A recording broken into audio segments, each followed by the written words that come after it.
In this true crime documentary, we uncover the shocking case of April Millsap. The person you are trying to reach is not accepting calls at this time. Please try your call again later. This is the trail where it happened almost 3 months ago. Around this time of day, about 5:30, this trail right through the heart of Armada. I can tell you tonight, police have 3 witnesses. One is a classmate of April. All of them were out here. And many people in this small village knew both of these, the young gal and the man charged tonight. Feeling a little bit more safer and that April's family will have justice. I believe April would have fought back. I've always taught her to kick a guy in the right place. Run as fast as you can.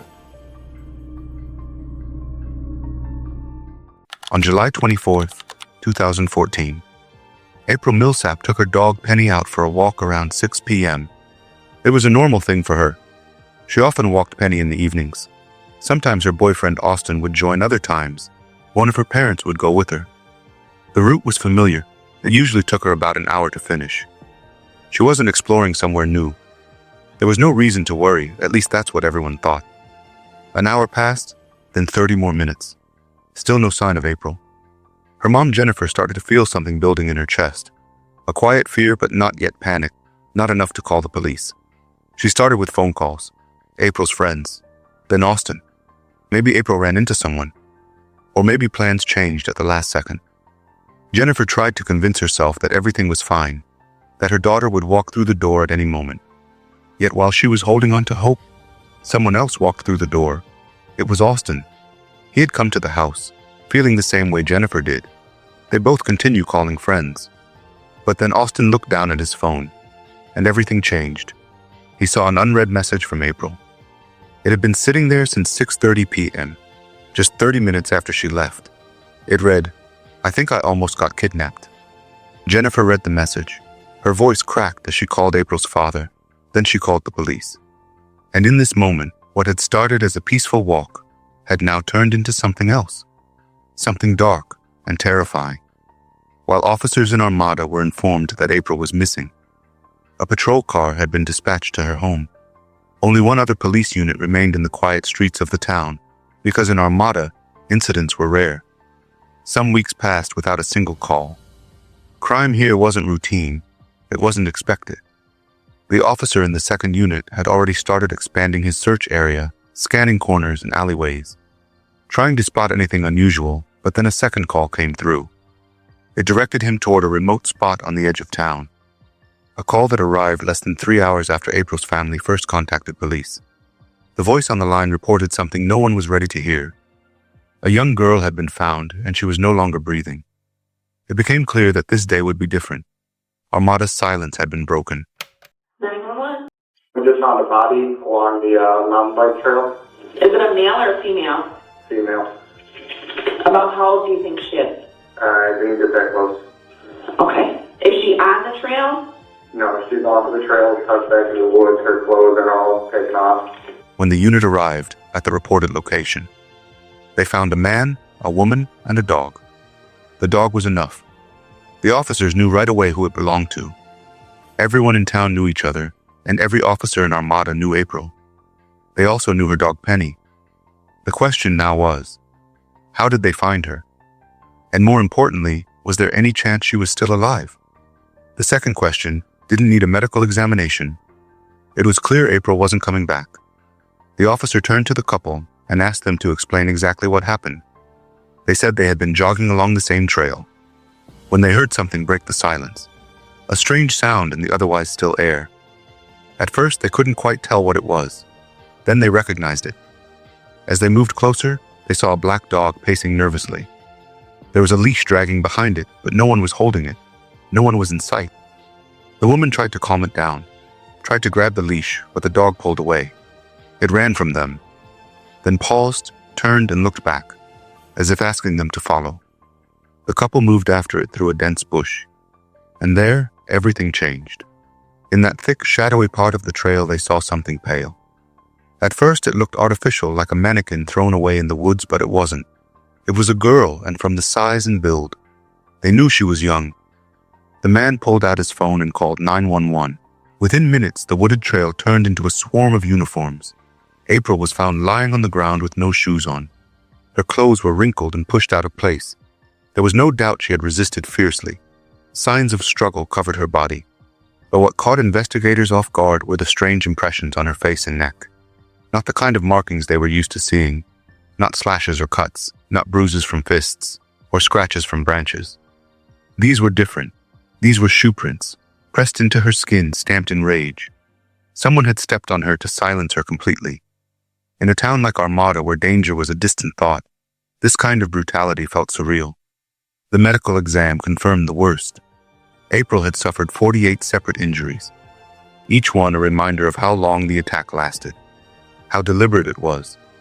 Investigators feared the motive might have been perverse, but no signs of violation were found, which only added to the complexity. April had resisted and fought until she had nothing left, and even in her final moments, she stopped the attacker from doing what he came to do. But in the end, he still took her life, and left behind a scene too cruel to understand. The local police department wasn't built for this kind of case, so they called for support, people who had seen this kind of thing before.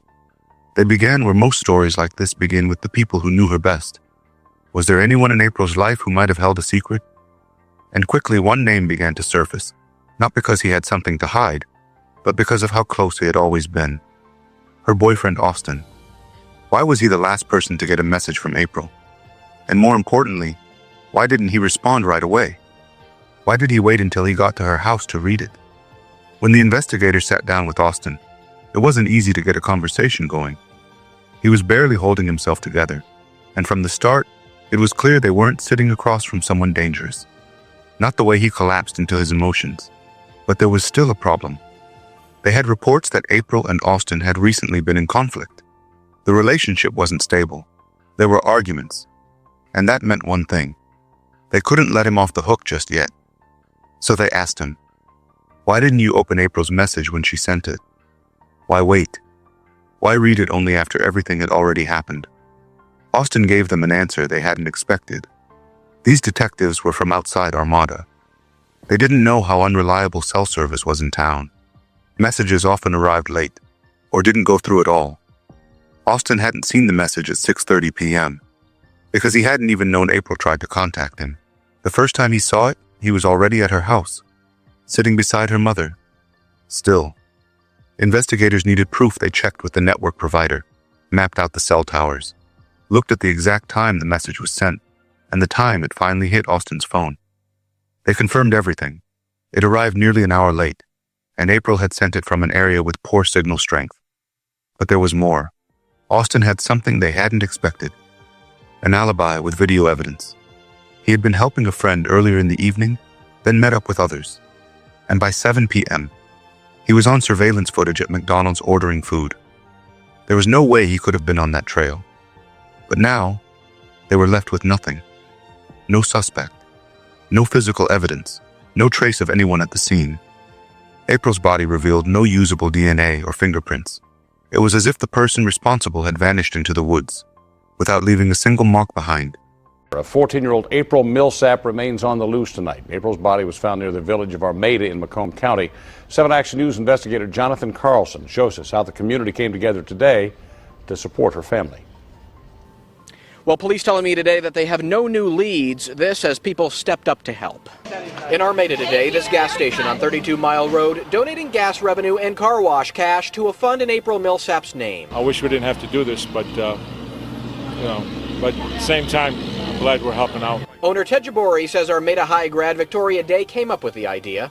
We're just trying to help the family. They saw a steady stream of cars today ready to donate. Just wanted to support it. I've been following it on the news, and I hope they find out who did this. More than $1,000 has been raised so far to help with Millsap's funeral costs here.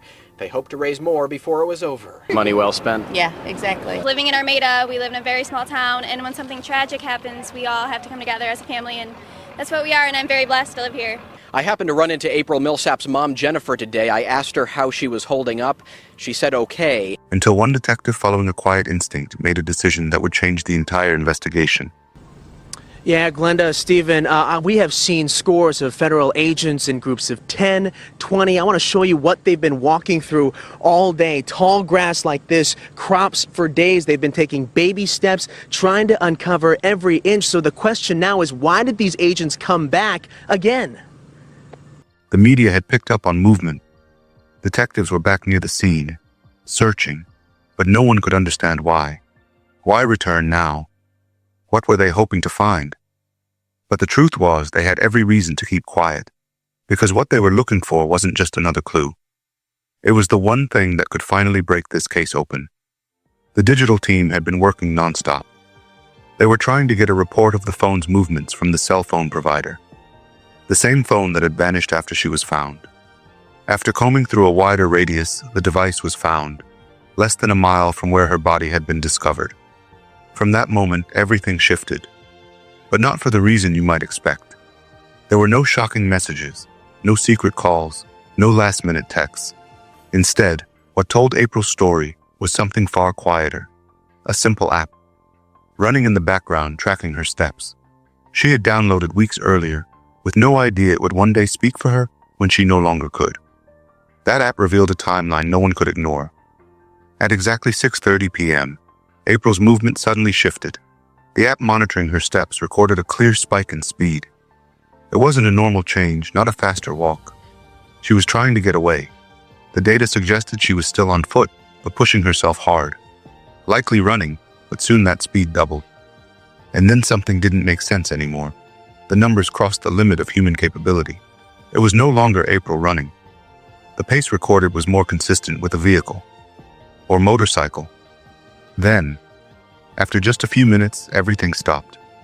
No motion at all. Detectives mapped it out. The first surge in movement came moments after April sent the chilling message to Austin. The second surge wasn't her. It was the person who took her phone. The pause in between, roughly 10 minutes, was most likely the moment where everything unfolded. Then the phone moved again at vehicle speed before it was tossed away, nearly 1 kilometer from where April's body was found. The trail was narrow, too tight for any car, but perfect for a motorcycle, and this aligned with what people in town were starting to say. After the case hit the news, witnesses came forward. Multiple residents reported seeing April walking beside a man middle-aged, dragging a motorcycle alongside her. It was blue and white. He wasn't riding it. He was pushing it, as if they were together. And strangely, she didn't look afraid, at least not in that moment. Not to anyone watching. Detectives now had their first clear lead. They had a description, they had a motorcycle, and they had witnesses. All they needed was a name.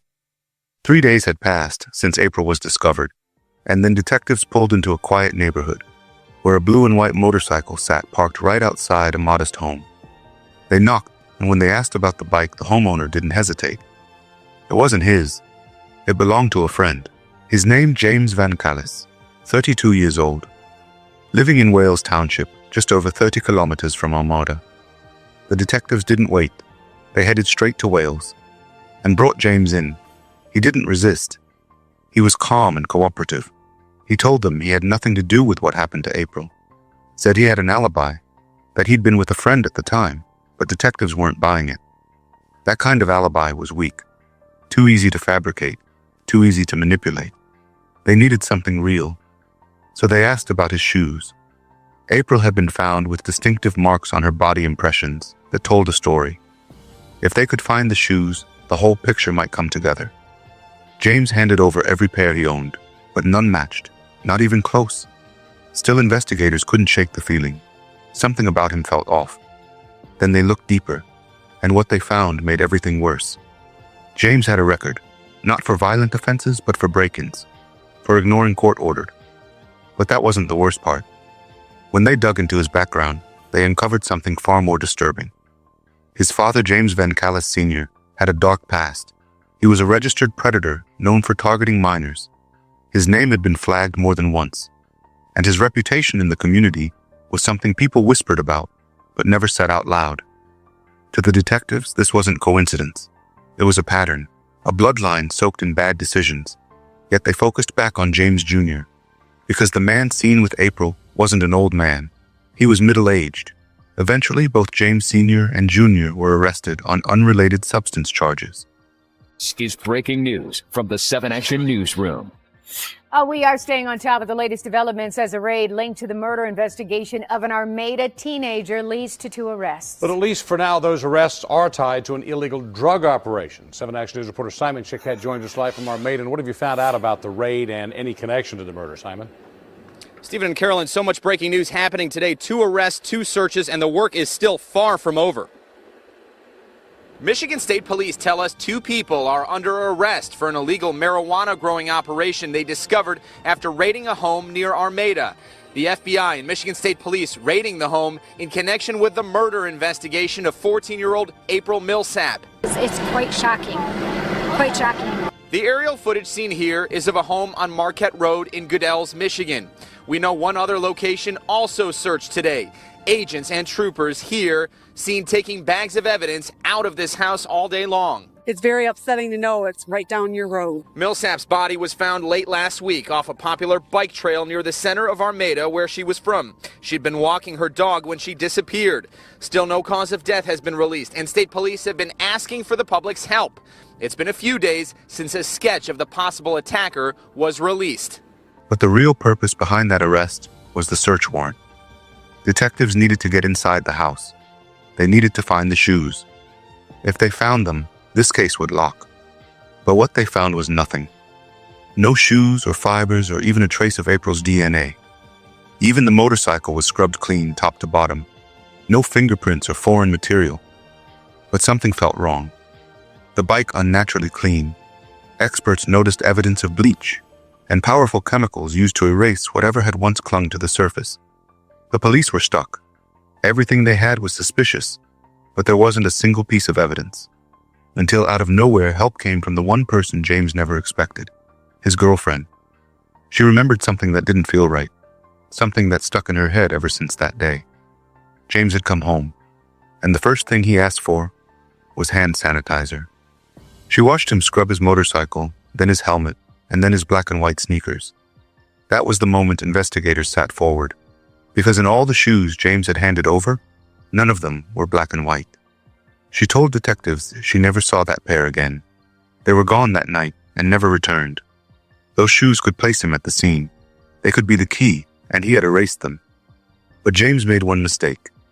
One the internet doesn't forget. When detectives went through his social media, they found photo of him wearing those same black and white sneakers. Detectives couldn't get his original pair, but they managed to find the exact same make and model. When they compared the impressions from April's body to those shoes, it was a perfect match. Still, they needed more. They pulled James's phone records. The location history told its own story. At the exact time April was trying to get away, James's phone pinged from the same trail. Then CCTV from a nearby road showed a blue and white motorcycle speeding past, heading away from the area moments after her phone went silent. This was enough to prove he was there, enough to show what he had done. In October 2014, James Van Callis was arrested.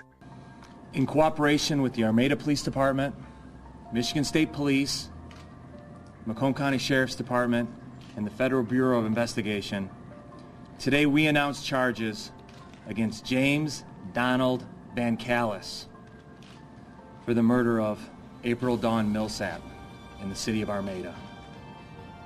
Specifically, Van Callis is charged with 3 counts.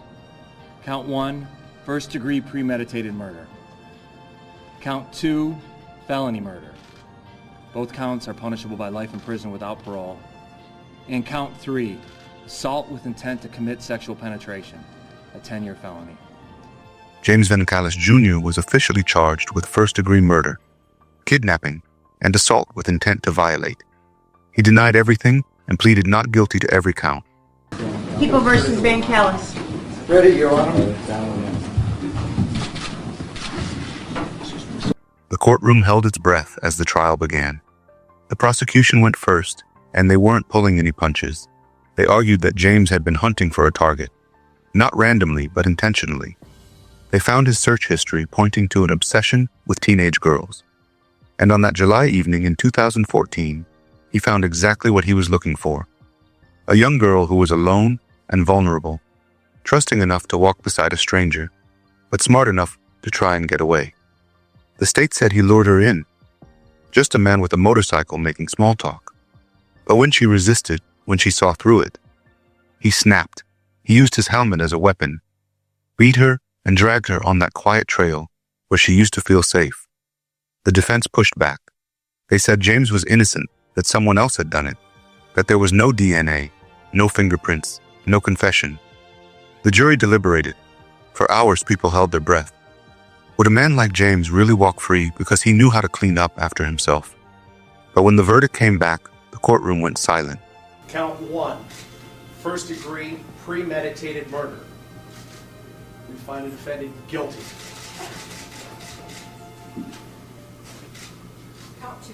Count 2, first-degree felony murder. We find the defendant guilty. Count 3, kidnapping. We find the defendant guilty. Count 4, assault with intent to commit sexual penetration. We find the defendant guilty. Okay, the deputy will take the verdict form from you. Have a seat, please. Mr. Sheik, would you like to have this jury polled? Yes, Your Honor, I would. Guilty. James Vancalis Jr. was convicted of the murder of April Millsap. And even now, years later, he still says he didn't do it. Still says he's innocent. April Millsap was only 14. She was kind, smart, and had a lot of dreams. What happened to her on that quiet summer evening shattered a town, broke a family, and reminded everyone that sometimes the danger isn't in the dark, it walks beside you in the daylight. James Vancalis Jr. thought he could erase every trace, wash away every mistake. But April's voice found another way to speak. In every step she took, in every second she ran. Justice caught up with him, not through blood or DNA, but through technology persistence and a trail he thought he could bury. April didn't deserve what happened to her, but her story, her strength, and her final steps brought a predator to justice. Thank you for watching. If you enjoyed this video, don't forget to like and subscribe for more true crime documentaries. See you in the next video.